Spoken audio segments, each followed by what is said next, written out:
Dorothy Jean Scott, a mother living with her 4-year-old son in California, works as a secretary for a trading company.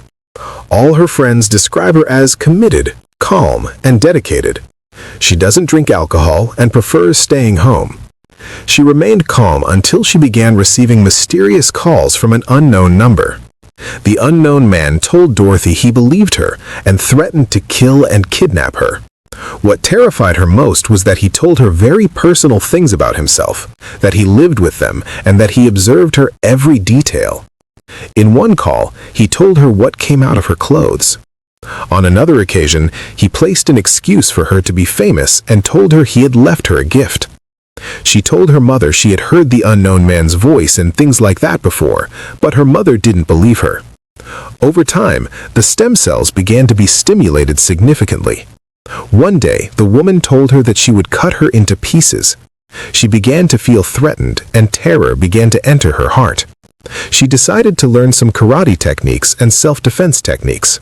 The thought of owning a gun crossed her mind, but she abandoned the strategy of protecting her children from playing with it. On May 28, 1980, she was identified at work as having a poisonous pill, so she decided to take him to the hospital immediately.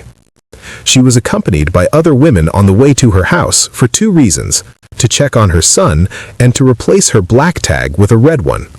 She had her fingerprints processed on it and was allowed to leave at 10 p.m. She asked him to come a little early to get some money from the front line. Suddenly, they saw her heading towards the car for a quick, crazy reason, and no one went to see her because of it. The car passed by without stopping. The 2 men discovered something and said that something must have happened to her son. When they returned, they called her to check on her, but she didn't come home. The family informed the police, and after a search, the police found a burned-out car with no trace of her and no signs of an accident. After a week of disappearance, the unknown man still hadn't been identified. He asked her if she was related to Dorothy, then said he had her and hung up. This went on for 4 years. On June 12, 1980, the local newspapers announced the girl's disappearance.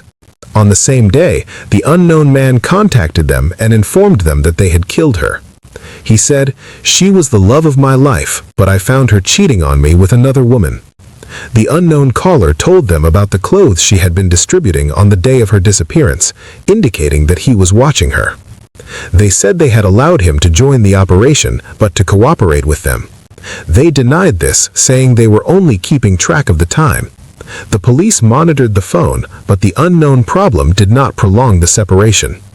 On August 6, 1986, construction workers on the Anna Canyon Learning Road discovered some charred human bones and 4 teeth. The police determined that they dated back to the 12th hour, 1 hour after the completion of her disappearance.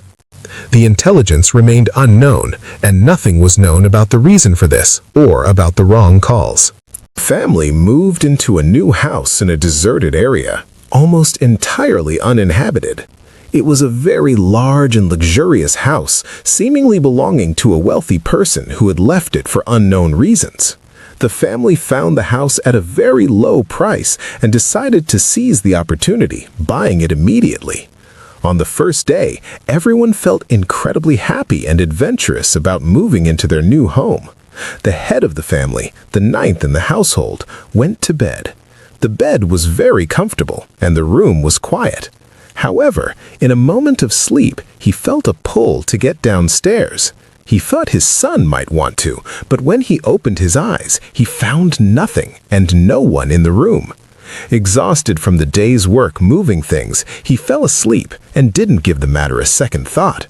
The second day, the same incident occurred, but suddenly he found his young daughter, a creative soul, on the bed, staring at him and moving it from side to side.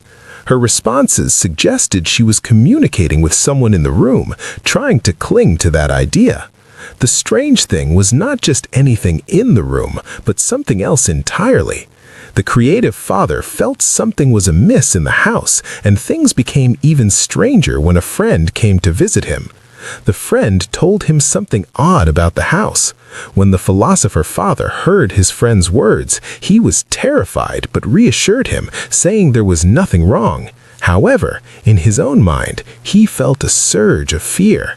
His friend asked him about the child playing outside the house, and the father, alarmed, asked which child he was talking about. The friend replied, "I have one child and 44 others. The older one went to buy things from the market, but the child he was talking about was not the one in the house." This sparked doubt and fear in the father's mind. Despite his fear of the house, he couldn't find any explanation for the presence of the various types of fish that had appeared in his old house, so he let the friend continue and left. We've heard a lot about places around the world known for being haunted by jinn and ghosts. Many people inquire about them in records, hospitals, and hotels worldwide, as numerous ghost stories circulate about them. Among these places is the Rushdi building, located in Alexandria, Egypt. It's a massive, somber-looking building, famous among all the city's residents. Many legends have surrounded it for decades. This abandoned building, situated in the Rushdi area, is known for its strange and unimaginable occurrences. Among the fantastical tales is one about a man who met himself on the top floor of the building with an unknown woman, his terrifying screams shattering the stillness of the night. Another story tells of a Greek man who drowned while fishing just 2 days after moving into the building. There's also a tale of a groom who saw a large black cat chasing him on his wedding night and blood seeping from the small walls. The strange stories surrounding this ominous building continued until it was completely sealed off with wood and stone, left to its supposed inhabitants, ghosts and jinn. The city's residents now avoid even looking at it. But what is the reason behind these architectural details, and what is its secret? Some legends say that when the building was being constructed, a worker wrote a Quran and built the building on top of it. He went on to say that the building was built on the site of a demolished building and that it was built on top of a grave. He claimed that those buried in this cemetery died in a strange and mysterious tragic incident and that their spirits inhabited the building, terrifying everything that lived there. Another story says that someone, in order to carry out the construction, used a spell against his influences, and the spell was retaliated with black magic, and the spell was buried in the building's ground. The legends surrounding it are endless. But the most widespread legend is that the building was built in 1961 AD, and its owner was a Greek man who designed the modern architecture to last a year. However, a few days later, he died when his fishing boat sank. After his death, he sold the building and left the city and the country altogether. The new owner decided to rent out the building, but the bad luck continued to follow him. The man who completed the first floor died in a fire in an exceptional incident. The doctor who rented the second floor died in a car accident. A woman lived on the third floor. She was found murdered days later, and her identity remains unknown to this day. The fourth floor housed a company that went bankrupt, and its owner died of a stroke. The building's owner, who lived there in the 1970s, saw blood flowing down the walls and from the taps. When they tried to escape, they found a headless woman on their journey, her head laughing. When they ran to the door, they found it had changed direction towards the blackness of the walls, as it relied on its vines to swallow them up. They felt it until they found themselves unconscious in the street the next morning, almost naked. The building shook with everyone who lived there, and the furniture was thrown into the street. The young men in the doors opened to meet each other. When they brought a mixed-race sheikh to the building, the staircase disappeared, and there was no way to climb it. When he tried to enter the first floor, all the doors vanished. A sheikh came and decided to live alone in the building to prove to people that the rumors were untrue. He spent the first day confirming them, and on the sixth day, he found the building lying on the ground, the furniture in the house in a state of shock. He was unable to overcome his fear and died a few days later. The truth.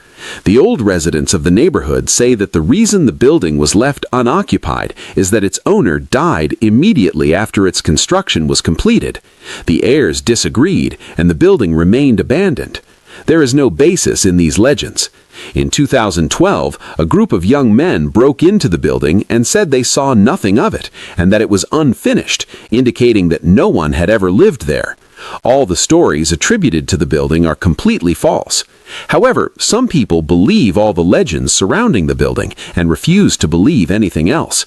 If there had been an inheritance dispute over the building since the 1960s, it should have been resolved by then. Why would a building worth millions be left abandoned like this, with no one to claim it?